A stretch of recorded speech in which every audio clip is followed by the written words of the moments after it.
மனிதனுடைய நாவுக்கு அல்லாத அளவுக்கு அதிகமான ஆற்றலை கொடுத்திருக்கின்றார். இந்த நாவு ஒரு மனிதனுடைய கருவியாக செயல்படுகின்றது. ஒரு உறவை அறுக்கவும் முடியும், அதே உறவை சேர்க்கவும் இந்த நாவின் மூலம் முடியும். குடும்பம் கூட்டாக வாழ்ந்து கொண்டிருக்கிறார்கள். அந்த குடும்பத்தில் எப்படியாவது பிரச்சனையை ஏற்படுத்தி விட வேண்டும் என்று நினைத்தால் நாம் எதையாவது சொல்லி அவர்களை பிரித்து வைக்க முடியும்.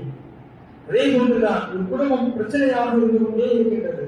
அந்த குடும்பத்தை எப்படியாவது சேர்த்து வைக்க வேண்டும் என்று நினைத்தால் அந்த குடும்பத்தை நாம் சேர்த்து வைக்க முடியும். இதற்கு பிரதானமான ஒரு கருவி நாவாக இருந்து கொண்டிருக்கின்றது.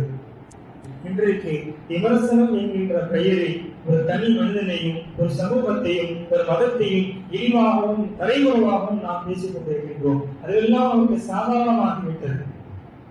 அதே போன்று நாம் கருத்து சுதந்திரம் என்கின்ற அடிப்படையில் என்ன வேண்டுமானாலும் பேசலாம், எதை வேண்டுமானாலும் எங்கு வேண்டுமானாலும் பேசலாம் என்று ஒரு மனித சமுதாயத்தை புண்படுத்திக் கொண்டு நாம் நாளுக்கு நாள் பேசிக்கொண்டே இருக்கின்றோம்.